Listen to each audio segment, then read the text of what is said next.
बोलते क्या है, मैं मजे में हूँ। क्या है, मैं मजे में हूँ सही, मतलब मैं जहाँ हूँ मैं सही हूँ, घर नहीं हूँ बस यही। घर नहीं है तो क्या है, बस मेरे लिए यही जेल ही मेरा सब कुछ है। किंतु यह बस बड़ा बस है, कहते हैं, लेकिन ये जेल खाना मेरे लिए जो है इस समय घर की याद से बड़ा है। मतलब मुझे घर की जो याद आ रही, जिस कृत्य के लिए मैं यहाँ आया हूँ, बस जो है तो बस यही है, क्योंकि मैं यहाँ जिस काम के लिए आया हूँ वो ज्यादा जरूरी है। इसी बस में सब विरस है, और इस जेल खाने के कारण ही सभी विलाप के भागी बने हैं। मेरे घर वाले भी और मैं भी इस बस में ही सब विरस है, मतलब इस जेल खाने के कारण ही सभी दुखित है। फिर से जब हम व्याख्या करेंगे तो पहले हमारे पास प्रसंग आएगा। प्रस्तुत काव्यांश पाठ पुस्तक आरोह भाग 1 में संकलित कविता घर की याद से लिया गया है। इसके रचयिता भवानी प्रसाद मिश्र हैं। यह कविता जेल प्रवास के दौरान लिखी गई है। एक रात लगातार बारिश हो रही थी, तो कवि को घर की याद आती है। ऐसे में वह अपनी पीड़ा कविता के माध्यम से व्यक्त करता है। तो यहाँ क्या बोलते हैं, माँ की बातें सुनकर पिता ने कहा होगा, माँ उनको समझा रही थी जैसे पहले वाले पैरा में, तो अब क्या बोल रहे होंगे, जब माँ ने समझा चुके होंगे तो पिताजी क्या बोले होंगे कि मैं रो नहीं रहा हूँ और ना ही धैर्य खो रहा हूँ। यह बात कहते हुए उन्होंने सारी पीड़ा मन में समेटी हो। होता है ना कि नहीं मेरे को तकलीफ नहीं है, मैं ठीक हूँ, तो उसी तरीके से उन्होंने सब कहा होगा और जितनी भी पीड़ा है वो अपने अंदर समेट ली कि मतलब अब मैं किसी को वो पीड़ा नहीं दिखाऊंगा। कवि सावन को संबोधित करते हुए कहता है कि हे सजीले हरियाले सावन, तुम अत्यंत पवित्र हो, पुण्य हो, मतलब पवित्र हो। मैंने बताया था ना बहुत ही पवित्र मौसम माना जाता है, ये महीना पवित्र महीना माना जाता है। तुम चाहे बरसते रहो, परंतु मेरे पिता की आंखों के आंसू ना बरसे। वे अपने 5वें बेटे की याद करके दुखी ना हो। वह मजे में है, इसमें कोई संदेह नहीं है। इसमें केवल इतना ही अंतर है कि मैं घर पर नहीं। The one skill that can help you achieve freedom in a digital world is recording videos like this and becoming damn good at recording video ads, recording short form and long form videos, recording video courses, and also conducting long form webinars in the form of videos. So video is something that will give you an edge.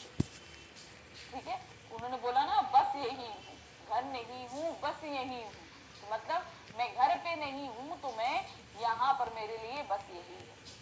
वह घर का वियोग को मामूली मान रहा है, परंतु यह कोई साधारण घटना नहीं है। इस वियोग से मेरा जीवन दुखमय बन गया है और अलगाव का नरक भोग रहा हूँ। अर्थात उन्होंने समझौता किया अपने आप किया था ना कि ठीक है घर नहीं तो बस यही हूँ, ठीक घर पे नहीं हूँ तो यहाँ ठीक हूँ अपने संग, लेकिन उस घर की याद के कारण और इस जेल में मैं नरक भोग रहा हूँ। घर जैसा सुख तो कहीं नहीं मिल सकता, तो इस घर में कहा यहाँ जो जेल पे हूँ मैं इस समय नरक जैसी स्थिति को भोग रहा हूँ। नेक्स्ट पंक्तियां हैं, किंतु उनसे यह न कहना, उन्हें देते धीर रहना, उन्हें कहना लिख रहा हूँ, उन्हें कहना पढ़ रहा हूँ।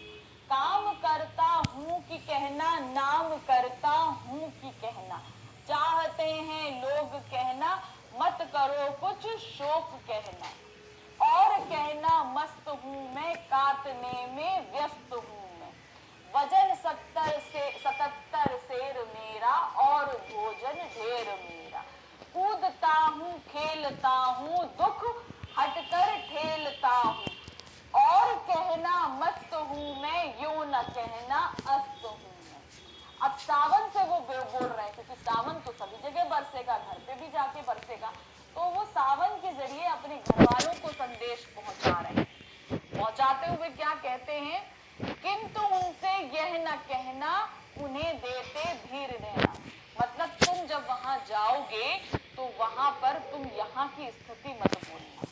उन्होंने बोला ना कि बस यही हूँ, इस बस में ही विरस है, तो इसका अर्थात क्या मतलब है कि वो अपनी नरक जैसी जिंदगी इस समय भोग रहे हैं जेल में, तो तुम ये सारी स्थिति जाके वहां मत बताना कि मैं यहाँ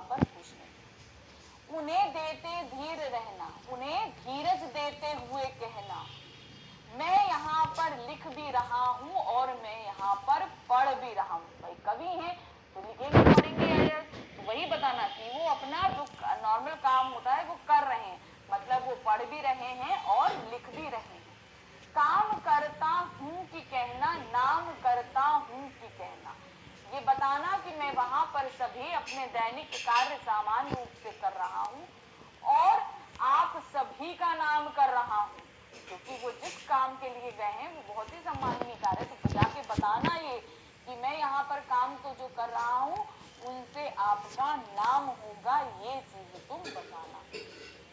चाहते हैं लोग कहना मत करो कुछ शोक कहना, और साथ ही ये चीज बताना कि मेरे आसपास जितने लोग हैं वो सभी मुझको चाहते हैं, इसलिए शोक मत करो, दुख मत करो, तकलीफ मत करो सावन, ये जाकर मेरे घर वालों से बोलना। और कहना मस्त हूँ मैं, काटने में व्यस्त हूँ मैं, और जब तुम वहां जाना तो कहना मैं यहाँ पर अच्छे से हूँ, मस्त भरी मतलब मस्ती भरी जिंदगी गुजार रहा हूँ, और काटने में व्यस्त हूँ। चरखा काटना, चरखा चलता था ना गांधी जी चलाते, तो वही काटना, यानी कि मैं सूत काटने में व्यस्त रखता हूँ अपने आप।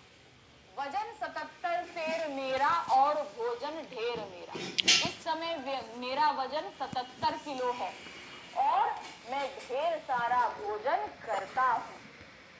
कूदता हूँ खेलता हूँ, दुख हटकर ठेलता हूँ, मतलब मैं खेल कूद भी करता हूँ, जेल में खेल कूद भी होता है ना, तो मैं खेलता कूदता हूँ और जितने भी दुख आते हैं उनको अपने आप से दूर करके ठेलता रहता हूँ। मैं अपने ऊपर दुखों को हावी नहीं होने देता, उन्हें अपने आप से दूर करता रहता हूँ। और कहना मस्त हूँ मैं, यूं न कहना अस्त हूँ मैं, और उनसे ये कहना कि मैं यहाँ पर बहुत मस्ती भरी जिंदगी जी रहा हूँ। ये जाकर तुम बिल्कुल मत कहना कि यहाँ मैं उदास हूँ, तकलीफ में हूँ, मुझे यातनाएं दी जा रही हैं, ऐसा तुम उनसे जाकर बिल्कुल भी मत कहना। अब इसका प्रसंग और भावार्थ देखेंगे क्या है। प्रस्तुत, सबसे पहले प्रसंग, प्रस्तुत काव्यांश पाठ्य पुस्तक आरोह भाग 1 में संकलित कविता घर की याद से लिया गया है। इसके रचयिता भवानी प्रसाद मिश्र हैं। ये कविता जेल प्रवास के दौरान लिखी गई है। एक रात लगातार बारिश हो रही थी तो कवि को घर की याद आती है। ऐसे में वह अपनी पीड़ा कविता के माध्यम से व्यक्त करता है। अब इसमें क्या है, आप ये भी इसमें ऐड कर सकते हैं कि वो सावन को घर जाकर संदेश देने के लिए जो कह रहा है उसका वर्णन इस पद्यांश में किया गया है। इस तरीके से भी आप लिख सकते हैं। तो क्या दिया है यहाँ पर व्याख्या। कवि सावन से कहता है कि तुम मेरे पिता से मेरे कष्टों के बारे में ना बताना, तुम उन्हें धैर्य देते हुए ये कहना कि ये जी जेल में पढ़ रहा हूँ, साहित्य लिख रहा हूँ, वह यहाँ काम करता है तथा परिवार देश का नाम रोशन कर रहा है। मतलब मैं यहाँ लिख पढ़ रहा हूँ और अपने देश और परिवार का नाम रोशन कर रहा हूँ। उसे अनेक लोग चाहते हैं, उनसे शोक ना करने की बात कहना, मतलब यहाँ पर मुझे बहुत लोग चाह रहे हैं, उनसे कहना कि आप दुख मत करिए। उन्हें यह भी बताना मैं यहाँ सुखी हूँ, मैं यहाँ सूत काटने में व्यस्त हूँ, मेरा वजन 77 सेर है, मैं ढेर सारा भोजन करता हूँ, खेलता कूदता हूँ और दुख को अपने नजदीक आने नहीं देता, मतलब अपने दूर ही खेलता रहता हूँ, अपने आप से दूर करता रहता हूँ। मैं यहाँ मस्त रहता हूँ, परंतु उन्हें यह न कहना कि मैं डूबते सूर्य का निस्तेज हो गया हूँ। उनसे जाकर ये बिल्कुल भी मत कहना कि मैं यहाँ तकलीफ में हूँ। जैसे सूरज डूबने लगता है तो उसका तेज कम होने लगता है, तो ये जाकर बिल्कुल मत बोलना कि मैं इस तरीके से हो गया।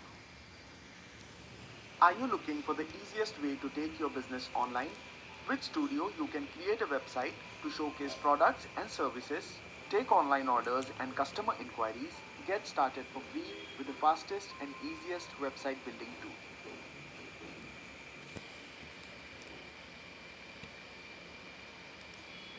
अब आगे की आखिरी पंक्तियां हैं। हाय रे ऐसा ना कहना है कि जो वैसा न कहना, कह न देना जागता हूँ आदमी